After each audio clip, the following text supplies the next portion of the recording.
The dog couldn't give birth, and what the vet did next was a miracle. In the dead of night, a desperate farmer calls for help. A loyal German shepherd lies helpless, her life and her unborn pup slipping away. But when the vet arrives, something doesn't add up. The dog's condition isn't just dangerous, it's unnatural. Someone wanted this to happen. And as the vet fights to save her patient, she stumbles into a web of cruelty and power that no one dares to challenge. Now, every second counts not just for the dog, but for the truth itself. What hidden force is behind this suffering, and how far will the vet go to save them all? Drop a comment below and share which part of the world you're tuning in from today. If you enjoy stories like this, don't forget to subscribe for more. The rain drummed against Dr. Marlene Whitaker's windshield as she navigated her old pickup truck down the muddy country road. Her hands gripped the steering wheel tightly, knuckles white with tension.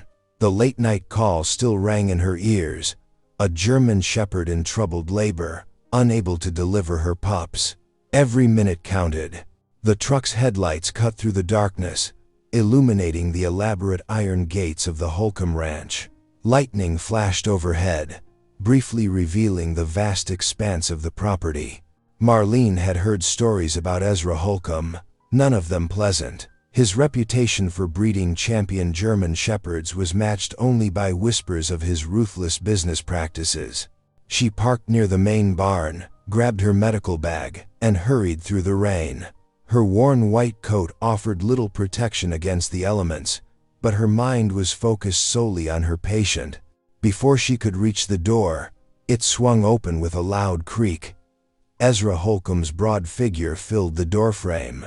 "Took you long enough," he growled, his expensive ranch wear a stark contrast to her modest attire. "I asked for Dr. Peterson." "Dr. Peterson is at a press conference in Denver," Marlene replied evenly, water dripping from her hair. "I'm the only vet available tonight." "Where's the mother?" Holcomb's lip curled slightly, but he stepped aside. "In the back." "And doctor?" His cold eyes fixed on her. "This dog is worth more than you make in a year. Don't mess this up." The barn was warm and well lit, but something about it made Marlene's skin crawl. As she followed Holcomb past rows of kennels, she noticed how unusually quiet the other dogs were. No barks of greeting, no curious whines, just watchful eyes in the shadows. They reached a separate area where Rika lay on her side, her breathing labored. The German shepherd's sable coat was dull with sweat, her swollen belly rising and falling rapidly. As Marlene knelt beside her, Rika lifted her head weakly, dark eyes filled with pain and trust. "Hey there, sweet girl," Marlene murmured, running her hands gently over Rika's body. The dog's temperature was elevated, her pulse racing. But something else caught Marlene's attention, subtle abnormalities that set off warning bells in her mind. "How long has she been in labor?" she asked, keeping her voice professional while her concern mounted. "Few hours," Holcomb answered shortly. "She's had 3 litters before, never had trouble." Marlene frowned, examining Rika more closely. The dog's belly was distended beyond what seemed normal, even for a full-term pregnancy. Her gums showed signs of slight discoloration, and there was an unusual firmness to certain areas of her abdomen. "These aren't normal labor complications," Marlene said, reaching for her stethoscope. "Her condition suggests hormonal interference. Have you been giving her anything?" Holcomb's face darkened. "Are you accusing me of something, doctor?" "I'm trying to save your dog and her pups," Marlene replied firmly. "I need to know what we're dealing with." The barn fell silent except for Rika's labored breathing and the rain hammering on the roof. Holcomb towered over Marlene, his presence intimidating, but she held her ground. Years of dealing with stubborn farmers had taught her to stand firm when necessary. "Just fix it," he finally spat. "That's what I'm paying you for." Marlene turned back to Rika, her mind racing through possibilities. The symptoms pointed to artificial hormones, likely used to increase litter size or speed up breeding cycles. Such practices were illegal for good reason, often leading to dangerous complications during birth. She opened her medical bag, selecting the tools she'd need. Rika whimpered softly, and Marlene stroked her head. "I know it hurts, girl. We're going to help you through this." As she prepared for what would likely be a difficult delivery, Marlene couldn't shake the feeling that this night would change everything. This wasn't just about one dog in trouble. It was about a system of abuse hidden behind wealth and influence. But right now, Rika needed her full attention. The German Shepherd's eyes met hers, filled with pain but also trust. Marlene took a deep breath, steadying her hands. "All right, Rika," she whispered. "Let's get those babies into the world." She could feel Holcomb's cold stare on her back as she worked, but she focused solely on her patient. The storm raged outside, but in this moment, nothing existed except the struggle before her, a struggle that was quickly revealing itself to be far more complicated than a simple difficult birth. Marlene's examination confirmed her worst fears. The pups were larger than normal, and Rika's body was showing signs of stress that went beyond natural labor. Her muscles seemed weakened, likely from repeated breeding cycles without proper recovery time. The artificial hormones had forced her body to produce more pups than it could safely carry. "She needs emergency care," Marlene announced, already preparing her equipment. "The pups are too large for natural delivery, and her condition is deteriorating." "Do whatever it takes," Holcomb ordered, but his tone suggested more concern for his investment than the animal's welfare. As Marlene worked to save Rika and her pups, her mind cataloged every detail, every symptom that pointed to systematic abuse. The evidence was clear to her experienced eye. This wasn't an isolated incident, but part of a pattern that needed to be exposed. But first, she had to ensure Rika's survival. The German Shepherd's trust in her was absolute, even as pain racked her body. That trust fueled Marlene's determination. Whatever consequences might come from this night, she would not let this gentle creature down. The rain continued its relentless drumming on the barn roof, nature's rhythm accompanying the tense scene below. In the warmth of the barn, surrounded by shadows and secrets, Dr. Marlene Whitaker prepared to fight not just for one dog's life, but for justice itself. Inside Holcomb's barn, the air hung heavy with tension and the musty scent of hay. Dr. Marlene Whitaker methodically laid out her medical instruments on a clean towel, each steel tool catching the dim light from the overhead bulb. The barn's wooden walls creaked under the assault of wind and rain outside, but Marlene's hands remained steady as she prepared for what she knew would be a challenging delivery. Rika lay on her side on a bed of fresh straw, her breaths coming in short pants. Marlene could feel Ezra Holcomb's imposing presence behind her, his shadow falling across her workspace like a dark omen. She tried to focus solely on her patient, but his impatient shifting and occasional grunt of disapproval made it difficult to maintain her concentration. "Her vital signs are unstable," Marlene explained, keeping her voice professional despite her growing concern. "I need to stabilize her before we can safely proceed with the delivery." "Just get it done," Holcomb commanded, his boots scuffing against the barn floor. "Those pups are worth more than you make in a month." Marlene's jaw tightened, but she kept working. She administered a carefully measured dose of medication to help regulate Rika's heart rate and reduce her distress. The German Shepherd's eyes, glazed with pain, followed Marlene's every movement with desperate trust. "There, girl," Marlene murmured, stroking Rika's head while the medication took effect. "That should help ease things a bit." As she waited, Marlene conducted a more thorough examination. Her experienced hands found more troubling signs. The dog's enlarged mammary glands were unnaturally firm, and her muscle tone showed signs of repeated strain. These weren't natural breeding complications. They were symptoms of something far more sinister. "Mr. Holcomb," Marlene said carefully, straightening up to face him. These symptoms suggest hormone manipulation. Has Rika been given any supplements or injections to increase her fertility? Holcomb's face darkened like a thunderhead. He took a step forward, using his height to loom over her. Are you implying something, doctor? I'm trying to treat my patient, Marlene replied, refusing to be intimidated. Artificial hormones are illegal in breeding operations for exactly this reason. They can cause severe complications during pregnancy and delivery. You weren't called here to make accusations, Holcomb snapped. You're here to deliver those pups, nothing more. Stick to your job. This is my job, Marlene countered, her voice firm but level. I need to know what's causing these complications to treat them effectively. What you need to do is what you're paid for, Holcomb growled. Fix the problem or get out of my barn. I can always call another vet. The threat hung in the air between them. Marlene turned back to Rika, her mind racing. The dog's condition was deteriorating. She needed immediate care, regardless of what had caused her situation. But the evidence of systematic abuse was undeniable to her trained eye.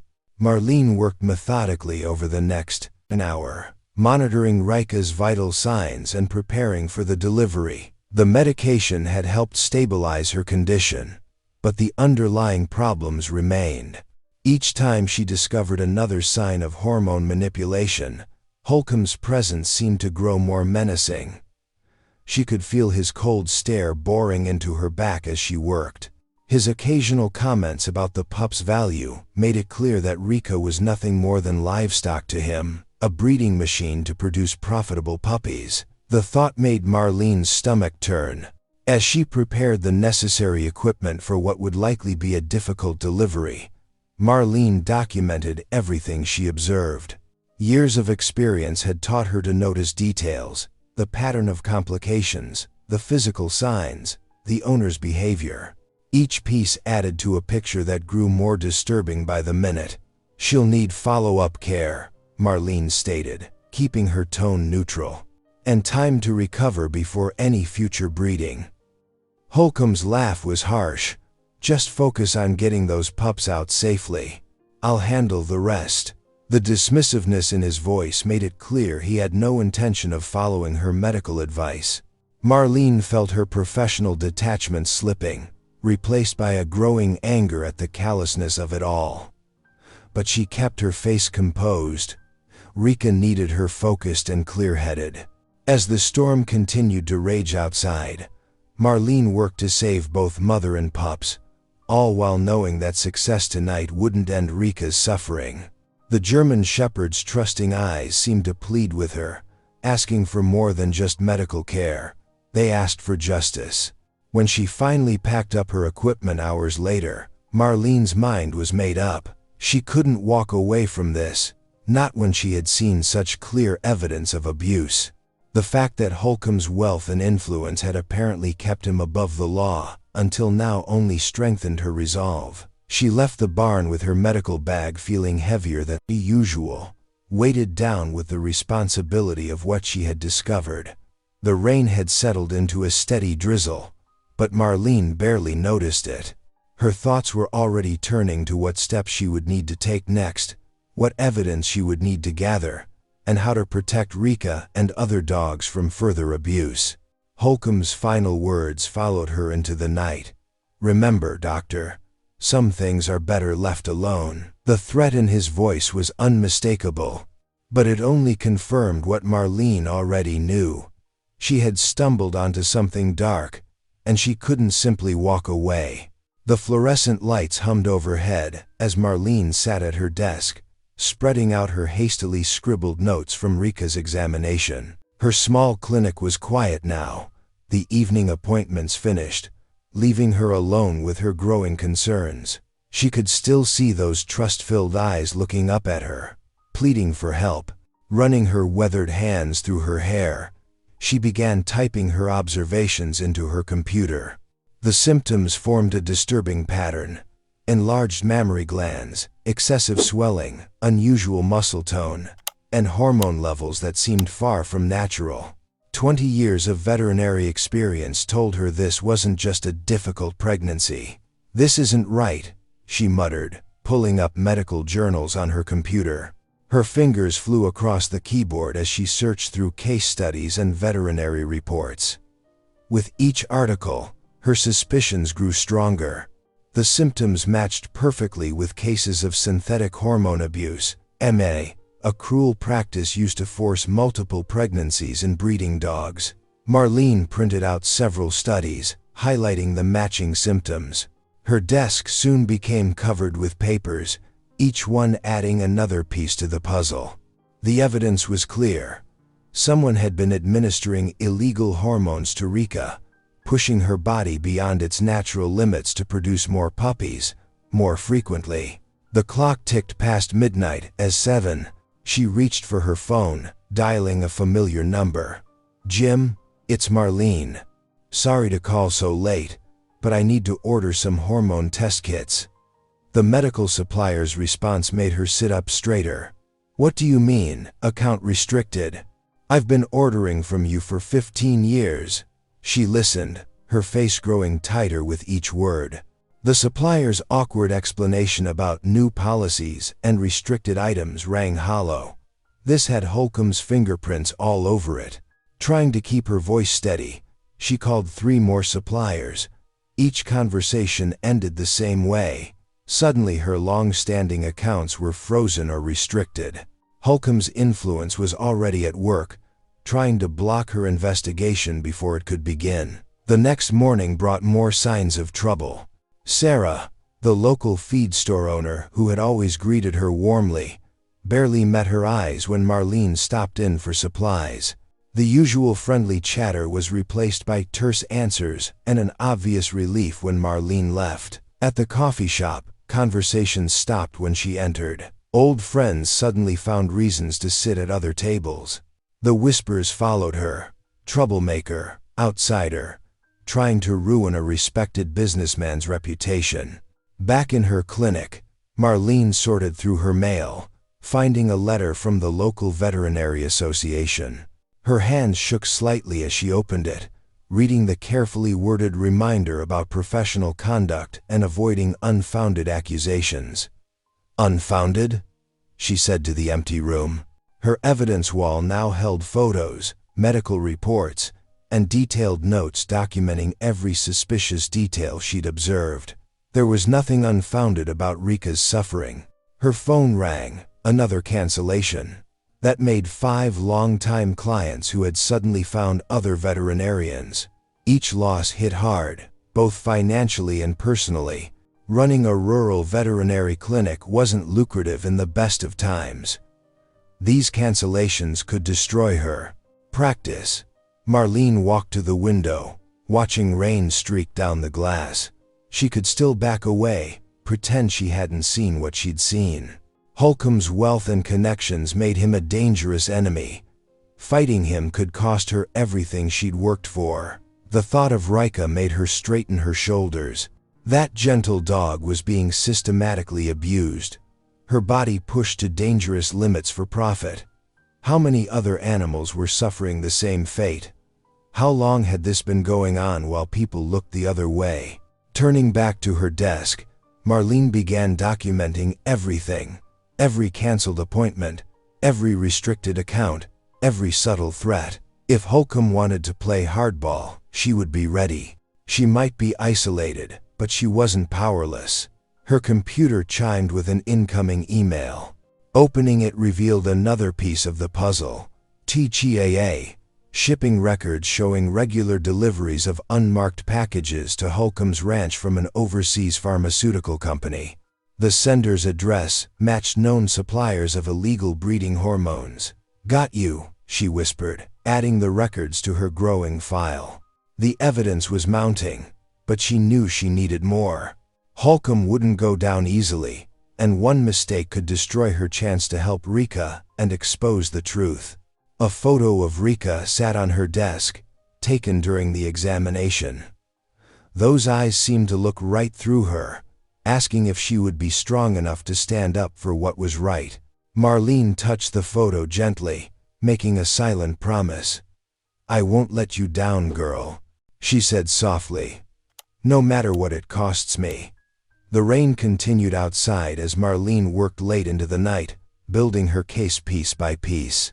She might be alone in this fight, but she had something Holcomb didn't understand, a conscience that wouldn't let her walk away from injustice, no matter how powerful her opponent might be. The bell above Marlene's clinic door chimed just as she was filing away another set of records. She looked up, expecting another cancellation or maybe even a confrontation from one of Holcomb's supporters. Instead, a tall, lean man stood in the doorway, his weathered cowboy hat held respectfully in his hands. "Dr. Whitaker?" His voice was quiet but steady. "Name's Caleb Rowan. Got a minute to talk?"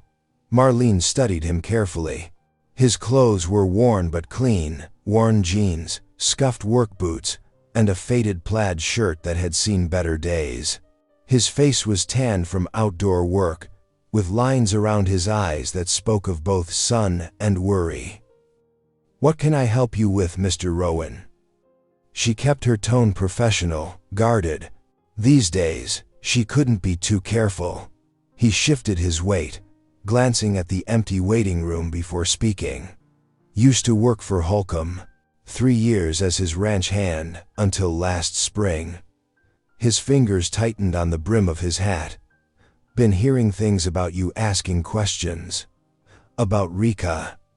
Marlene's spine stiffened. "If you're here to warn me off—" "No, ma'am," he cut in quickly, shaking his head. "Just the opposite. Been carrying something heavy for a while now, something I should have spoken up about long ago. Figure maybe it's time to set it right." She gestured to one of the chairs, watching as he settled his tall frame into it. There was something in his manner, a quiet sincerity, that made her want to listen. "Rika isn't the first," he began, his voice low. "Holcomb's been running what he calls his special breeding program for years. Started small, just pushing the females to have more litters than natural. But then he got greedy." Marlene pulled out her notebook, starting to take notes. "Tell me everything." For the next hour, Caleb painted a picture that made her stomach turn. He described finding empty hormone vials hidden in feed bags, watching healthy dogs suddenly develop complications during pregnancy, seeing puppies born weak or deformed. "The worst part was the mothers," he said, his hands clenching. "You could see it in their eyes. They were just worn out, used up, but Holcomb wouldn't listen. Said they were just animals, meant to make him money. Why didn't you report it?" The question came out sharper than she intended. Caleb's face showed a flash of shame. "Tried, once. Called the state inspector anonymously, but Holcomb's got friends everywhere. Inspector came, looked around, said everything was fine. Next day, 3 dogs disappeared, the ones that showed the worst signs. That's when I knew how deep it went." He looked up at her directly. "Left not long after that. Couldn't stomach it anymore. Been doing odd jobs since then, trying to forget what I saw. But when I heard about you standing up to him..." He trailed off, then straightened in his chair. "Maybe it's not too late to make it right." Marlene considered him carefully. "Why should I trust you? This could be another of Holcomb's tricks." "Fair question." Caleb reached into his pocket and pulled out a small notebook. "Kept my own records, dates and details. Names of suppliers, times of deliveries. Even got some photos, though I had to be careful taking them." He placed it on her desk. "It's not much, but it's a start." She opened the notebook, scanning pages of neat, detailed entries. Dates matched her own findings, but Caleb's notes went back further, showing a pattern she hadn't yet pieced together. "There's more," he continued. "Got friends at other ranches, ones that work with Holcomb. They've seen similar things. Dogs pushed too hard, too fast. Some died, but it all gets covered up. Money changes hands, records disappear." Marlene felt her pulse quicken. This was exactly what she needed. someone who had seen it from the inside. But years of veterinary work had taught her to be cautious, to verify before trusting. "What do you want in return?" she asked directly. Caleb shook his head. "Nothing, ma'am. Just a chance to set things right. Should have done it sooner, but maybe helping you now is better than never doing it at all." She studied him for a long moment. His eyes met hers steadily, showing no sign of deception. Still, she'd need to verify his information, cross-reference his claims. "I'll need time to check your records," she said finally. "And if I find out you're lying, you won't," he interrupted quietly. "Every word's true. Wish it wasn't, but it is." He stood up, settling his hat back on his head. "I know where more records are kept, the real ones, not the ones he shows inspectors. Know his routines when the ranch is quiet. If you decide to trust me, I can help." Marlene stood as well, feeling the weight of the decision before her. Having an ally would make all the difference, but trusting the wrong person could destroy everything she'd built. "Leave your number," she said finally. "I'll call once I've verified what I can." Caleb nodded, writing his information on a clinic card. "One more thing," he added, pausing at the door. "Heard Holcomb talking last week. He's got 3 more females ready to breed, using the same methods. Whatever you're planning, better make it soon. Those dogs don't have much time." After he left, Marlene spent hours cross-referencing his notebook against her own findings. Dates lined up, names matched. His detailed accounts filled gaps in her investigation, providing context she couldn't have gotten any other way. By evening, she had called 2 trusted colleagues in other counties. Both confirmed Caleb's reputation as a skilled ranch hand who'd left Holcomb's employ abruptly, turning down better-paying jobs afterward. Looking at the growing pile of evidence on her desk, Marlene felt something she hadn't experienced since this fight began: hope. She wasn't alone anymore. Someone else had seen the truth and was willing to stand against Holcomb's cruelty. She reached for her phone, dialing Caleb's number. When he answered, his voice was alert despite the late hour. "Mr. Rowan, this is Dr. Whitaker.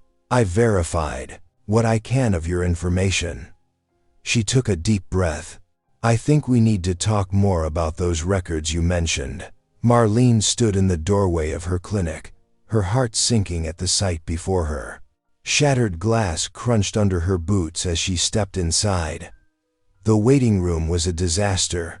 Chairs overturned, educational posters torn from walls, and the front desk ransacked. The sharp smell of bleach burned her nose, mixed with something else, spilled medications. She rushed to the treatment area, dreading what she'd find. The storage cabinet doors hung open, their contents dumped and destroyed.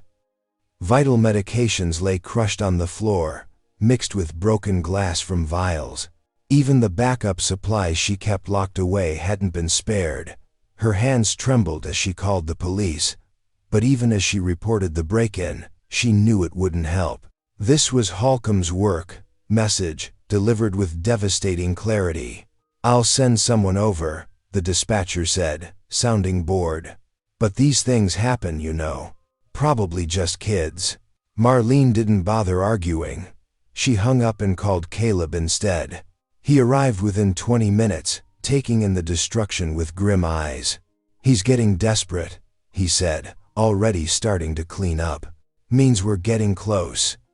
"Close won't help if I can't treat my patients," Marlene replied, sorting through the wreckage of her supplies. "Half my inventory is destroyed. And look at this." She held up her phone, showing him an email from her main supplier. "They've suddenly lost my account. Can't process any new orders. He's trying to shut you down completely," Caleb said. "Cut off your ability to practice.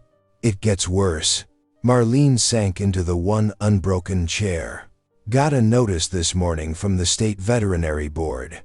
Someone filed a complaint, accused me of negligence, improper drug handling, everything they could think of," They're launching an investigation. Caleb's face darkened. Holcomb's got friends on that board. He's coming at you from all sides.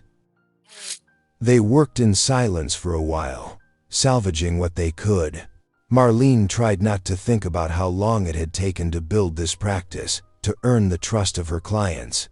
How quickly it could all be destroyed. The phone rang, making her jump. It was one of Holcomb's ranch hands, the young one who'd helped her with Rika before. His voice was hushed, worried. "Doc, you better come quick. Rika's real bad off. Boss says to leave her, but..." "I'm on my way," Marlene said, already grabbing her emergency kit. She turned to Caleb. "Will you drive? My hands are shaking too much." The ranch was quiet when they arrived, too quiet. No workers in sight, no usual evening activity. Just Rika's labored breathing from the barn. The German shepherd lay on her side, her swollen belly heaving with each breath.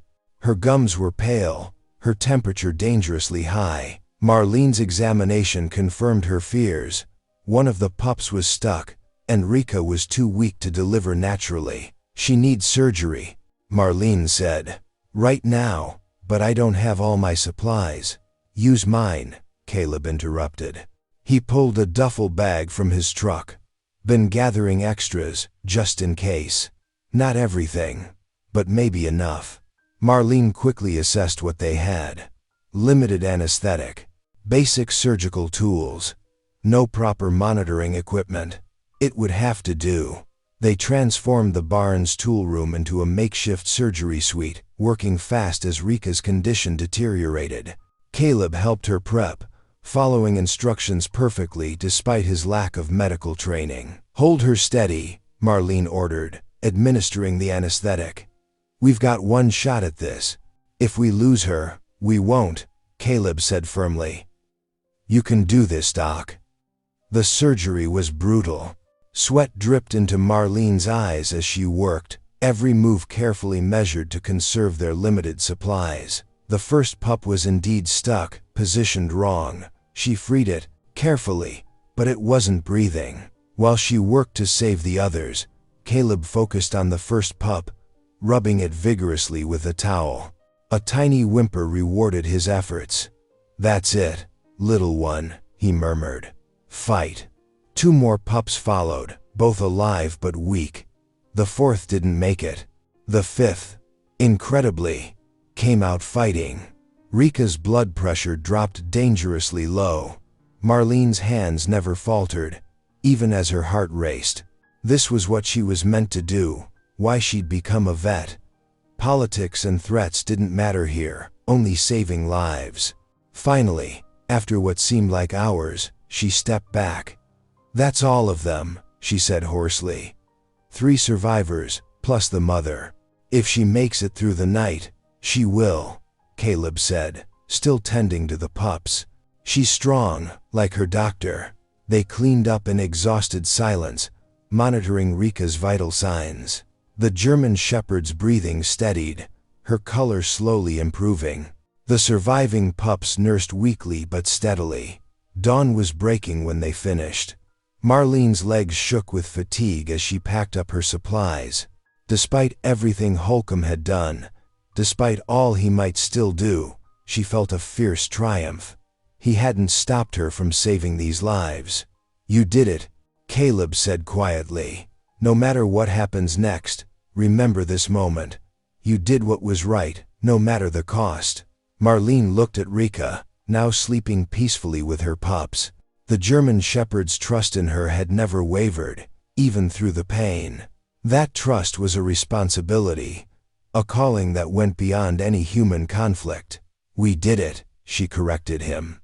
"I couldn't have managed alone." She straightened her shoulders, finding new strength despite her exhaustion. "And we're not finished yet. Holcomb needs to be stopped before he hurts any more animals." The sun rose over the ranch, painting the sky in shades of hope. Rika and her pups had survived against the odds, but Marlene knew this victory, however sweet, was just one battle in a larger war. Holcomb's revenge would be swift and merciless. Yet looking at the sleeping dogs, she knew with absolute certainty that she would face whatever came next. Some things were worth any price. As Marlene worked to close Rika's incision, something caught her eye. The tissue didn't look right. Years of veterinary experience told her this wasn't normal scarring from previous pregnancies. The German Shepherd's reproductive system showed signs of repeated trauma and chemical damage. "Caleb," she called softly, "come look at this." He stepped closer, peering at where she pointed with her gloved hand. "What am I seeing, Doc?" "Evidence. This kind of tissue damage only comes from one thing: repeated hormone injections. Someone's been forcing Rika to breed far more often than nature intended." Her voice shook with controlled anger. "And these aren't standard veterinary hormones. These are black market compounds, much stronger than anything legal." Caleb's face darkened. "I was afraid of this. When I worked here, I noticed things. Lots of pregnant dogs, way too often. Holcomb meeting with men I'd never seen before, late at night. Money changing hands. While monitoring Rika's vital signs, they talked in low voices." Caleb revealed more about what he'd witnessed during his time at the ranch. Suspicious deliveries. Dogs disappearing if they couldn't breed anymore. Official inspectors who would show up and leave quickly after private meetings with Holcomb. "He's built himself a whole operation," Caleb explained. "Gently cleaning one of the newborn pups. Breeds the dogs back to back using illegal hormones. Sells the puppies for top dollar to collectors and dogfight rings. Local authorities look the other way. He's got half the county in his pocket." Marlene's hands stilled. "That's why no one would help me when I started asking questions. They're all complicit. Or scared. Holcomb doesn't take kindly to people opposing him." Caleb's voice was bitter with memory. "That's why I left. Couldn't stand watching anymore, but was too much of a coward to speak up." "You're helping now," Marlene said firmly. She began documenting Rika's injuries with her phone's camera, taking clear photos of the tissue damage. "We need to gather evidence. Real proof that can't be ignored or buried." "I know where he keeps his records," Caleb offered. "In the office behind the main house. Breeding schedules, payment logs, everything. But getting to them won't be easy. We have to try." Marlene's voice was determined as she continued photographing the evidence. "These animals can't speak for themselves. Someone has to stop this." They worked through the remainder of the surgery. Their conversation focused on building a case against Holcomb. Caleb knew which officials were on the payroll, which ones might still be honest. Marlene had medical documentation of the abuse, could testify to the illegal hormone use. State Veterinary Board might listen, she mused, checking Rika's stitches one final time. They're outside Holcomb's local influence. And I have colleagues in other counties who'd back me up. We'll need more than just Rika's case, Caleb warned. Holcomb's lawyers will try to dismiss it as one isolated incident. Then we'll find more cases. Marlene's blue eyes were steel-hard with purpose. Other vets must have treated his dogs, seen the same signs. And there must be paper trails. You can't run an operation this size without leaving traces. They began forming a plan. Caleb would document the ranch's operations, OASE, shipping schedules, mysterious late-night meetings, the comings and goings of Holcomb's conspirators. Marlene would reach out to other veterinarians, build a pattern of evidence showing systematic abuse. But even as they plotted, they knew the risks were mounting. Through the barn's dusty windows, they could see lights on in Holcomb's house, despite the early hour. Movement in the shadows suggested they were being watched.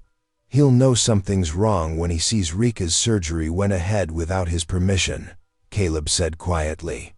We need to be careful, very careful. As if confirming his words, they heard the crunch of tires on gravel, one of Holcomb's trucks making an unusual pre-dawn patrol of the property. Marlene and Caleb shared a look of understanding.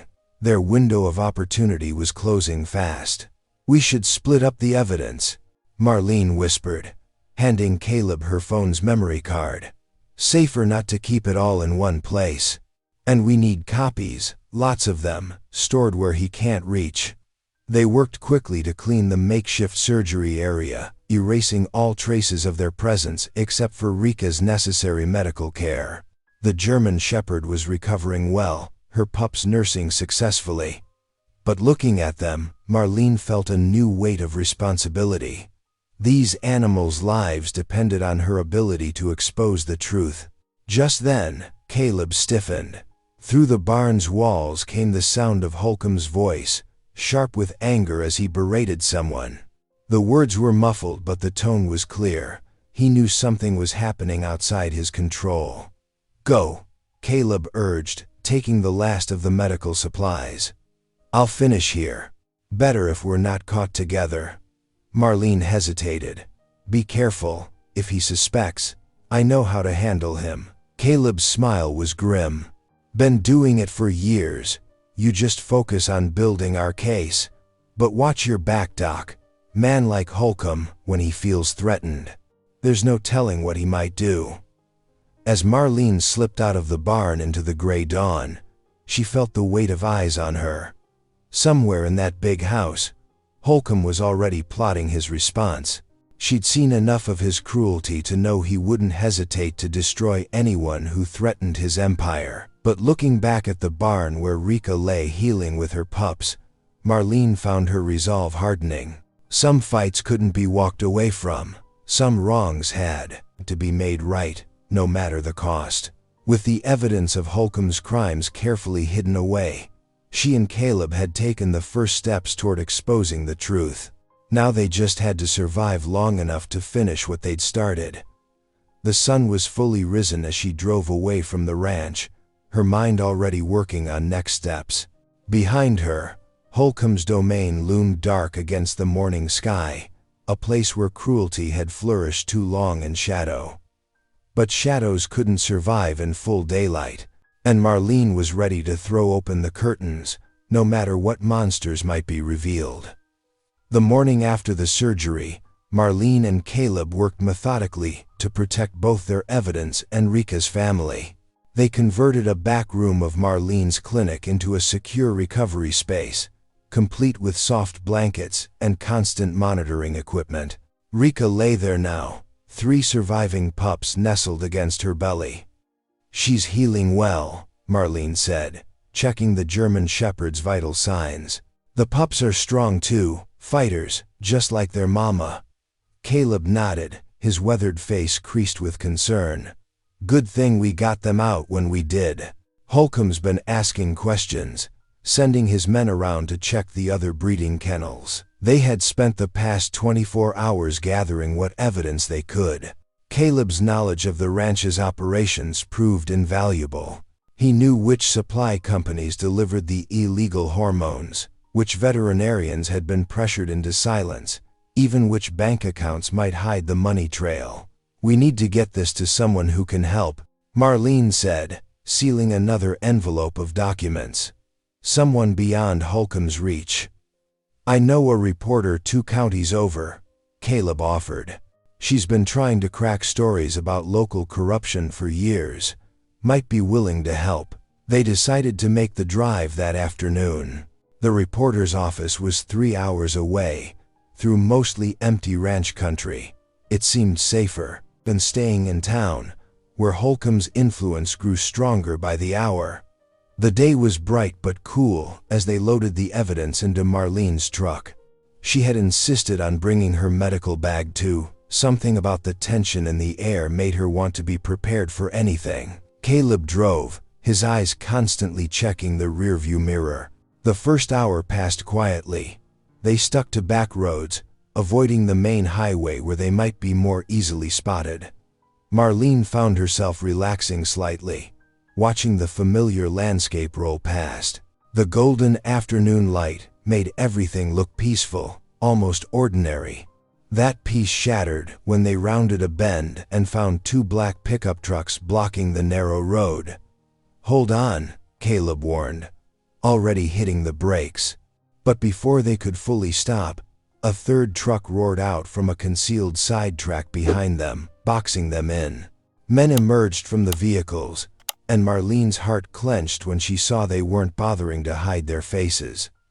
They didn't expect witnesses to survive. "Drive!" she shouted, but Caleb was already moving. He yanked the wheel hard, sending their truck lurching onto the rough shoulder. Bullets pinged off the bodywork as they accelerated past the blockade, metal screaming against metal. "Stay down!" Caleb commanded, his knuckles white on the steering wheel. The truck bounced violently as they left the road entirely, cutting across open ranchland. Behind them, engines roared to life as their pursuers gave chase.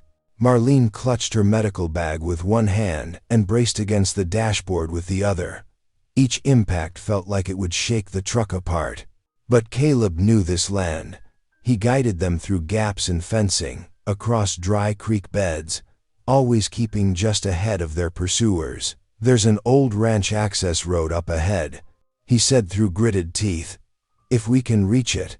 A shot cracked through the back window, sending glass spraying across them.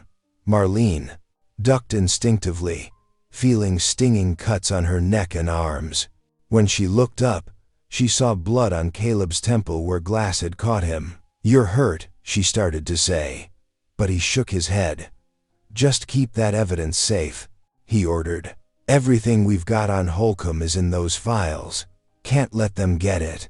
The access road appeared ahead, little more than twin ruts cutting through the scrubland. Caleb took it at full speed, the truck's suspension groaning in protest. Their pursuers were falling behind now, their heavier vehicles struggling with the rough terrain. But as they crested a small rise, Marlene's heart stopped. Another truck was waiting for them, positioned to cut off their escape. She saw the driver raise something that gleamed in the sunday. "Get down!" she screamed, grabbing Caleb's shoulder and yanking him sideways. The windshield exploded inward as bullets tore through the space where his head had been moments before. Somehow, Caleb kept control. He swung the truck hard right, taking them down a steep embankment. The impact when they hit bottom knocked the breath from Marlene's lungs. But they were still moving, still ahead of their attackers. For endless minutes, they raced across the landscape, taking every twist and turn Caleb could find. Gradually, the sounds of pursuit faded. When they finally stopped in a sheltered ravine, both of them were shaking. "They really tried to kill us," Marlene whispered, the reality of it sinking in. "Holcomb actually sent men to murder us." Caleb nodded grimly, pressing a bandana against his bleeding temple. "Man like that, he won't stop until he's taken down or taken everything from us.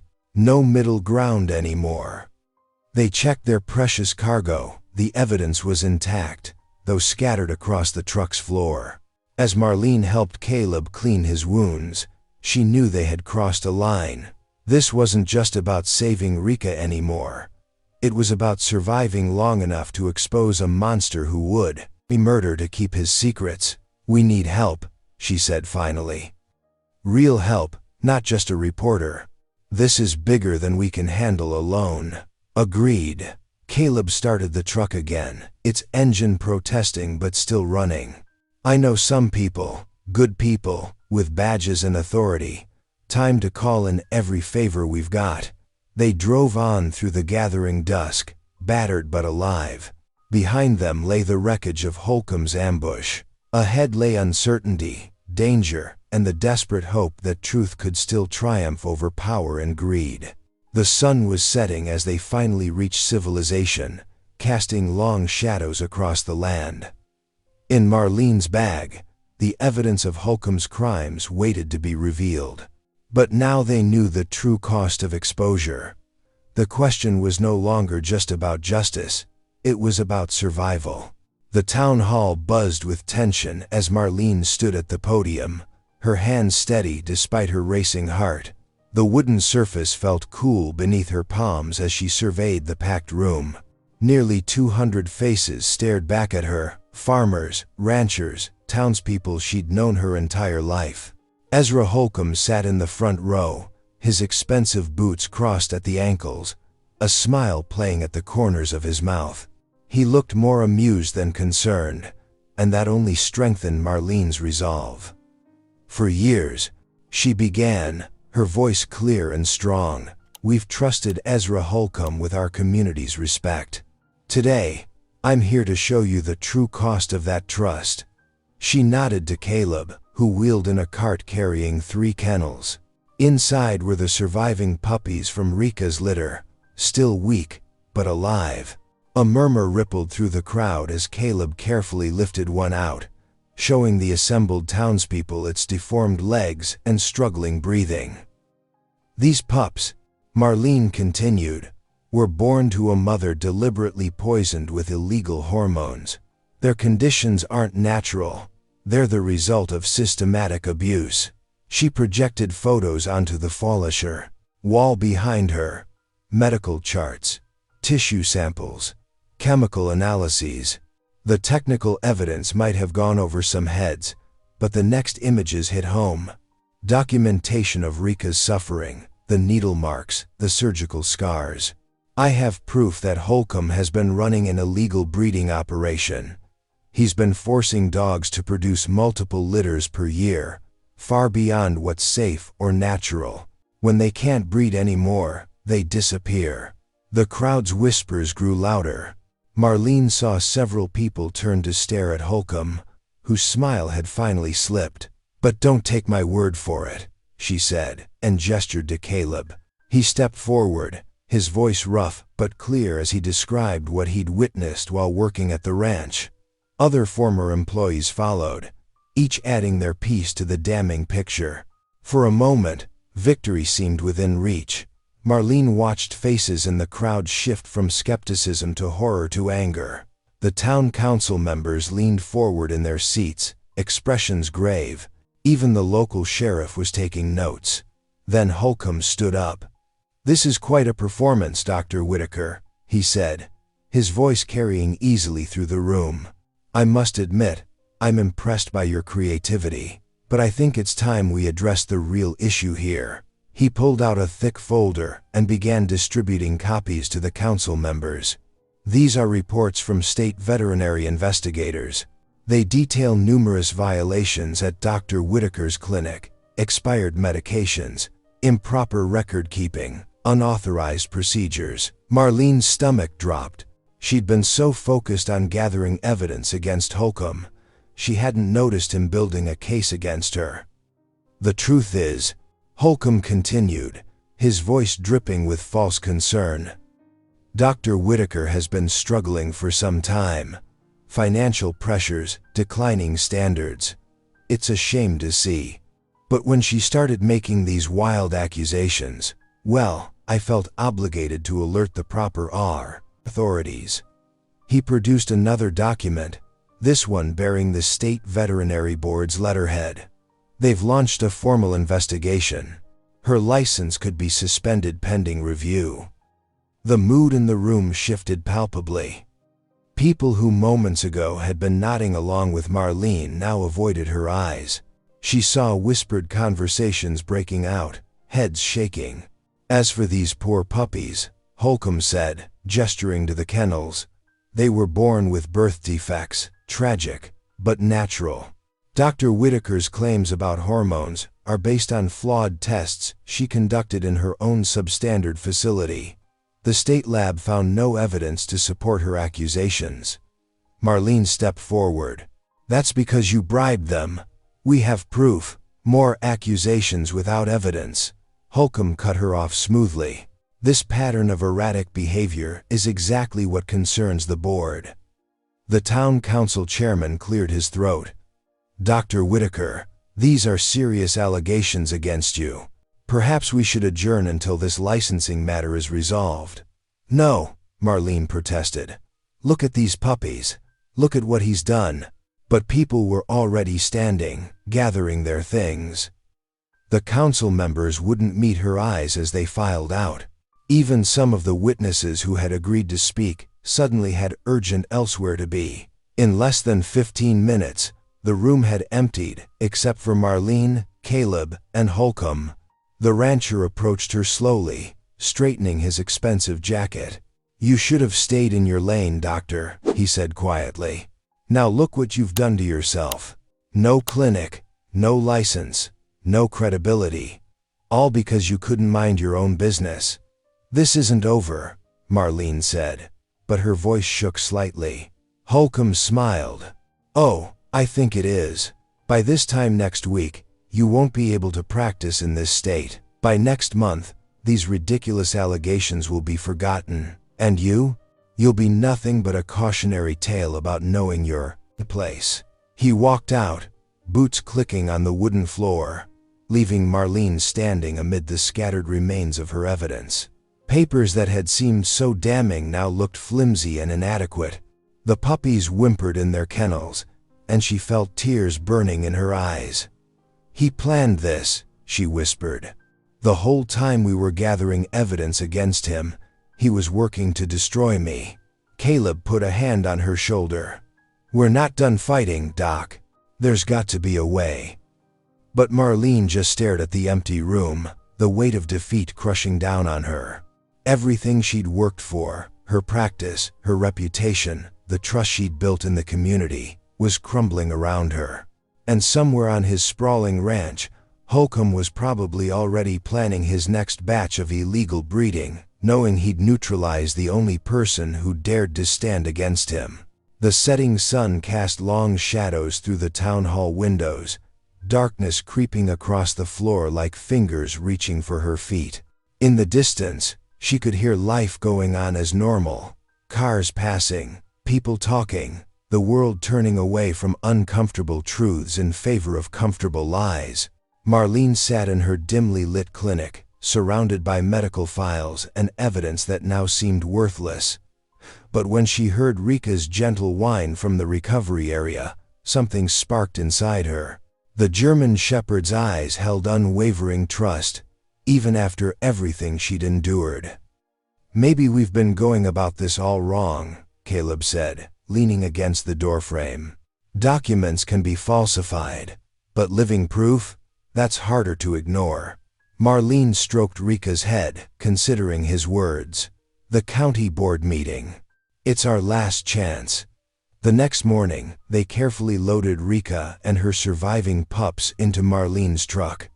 The courthouse parking lot was already filling up when they arrived. Inside the meeting room, people whispered and stared as Marlene set up a small pen for the dogs. Just as she began presenting her case, the double doors crashed open. Holcomb stormed in, his face twisted with rage. "This ends now," he growled, advancing toward Marlene. His fingers curled into fists. "Back off, Holcomb." Caleb stepped between them. Holcomb swung first, his fist connecting with Caleb's jaw. The room erupted in gasps as the two men grappled. Chairs scattered, someone screamed. But then something unexpected happened. Holcomb's carefully maintained facade cracked. "Those dogs are my property," he shouted, spittle flying. "I'll breed them how I want. Nobody tells me what to do with my stock." The room fell silent. Board members exchanged shocked glances. In his rage, Holcomb had confirmed everything Marlene had been trying to prove. "You're finished," he snarled, lunging toward Marlene. But Rika, still weak from surgery, rose to her feet and placed herself between them, a low growl rumbling in her throat. Her surviving pups huddled behind her, living testimony to both Holcomb's cruelty and their mother's courage. The sight stopped Holcomb cold. For the first time, fear flickered across his face as he realized what everyone else could now see, not just his crimes, but his fundamental cowardice when confronted with the truth. The courtroom erupted in chaos. Two deputies rushed forward to restrain Holcomb, who had finally shown his true colors to the world. As they led him away in handcuffs, his shoulders sagged, the swagger of power finally broken. In the weeks that followed, evidence mounted quickly. Bank records revealed years of illegal breeding operations and bribery. The district attorney's office filed multiple charges of animal cruelty and corruption. Holcomb's empire crumbled as swiftly as his reputation. Back at her clinic, Marlene watched Rika playing gently with her 3 surviving pups in the spring sunshine. The German shepherd's coat now gleamed with health, her eyes bright and trusting.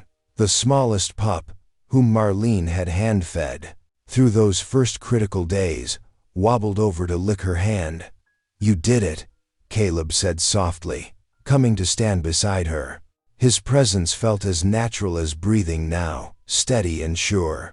"We did it," Marlene corrected him, touching the fading bruise on his jaw where Holcomb had struck him.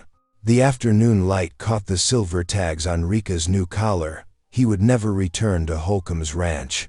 Instead, she had found her forever home with Marlene, a living reminder that sometimes justice prevails, not through wealth or influence, but through unwavering determination and heart.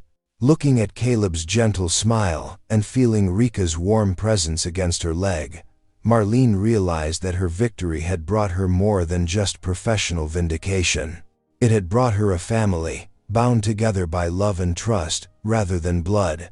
And that was the greatest miracle of all. Thank you for watching. Stories like this remind us who we are. If something touched your heart, go ahead and subscribe. I'll be back tomorrow with another story that just might stay with you.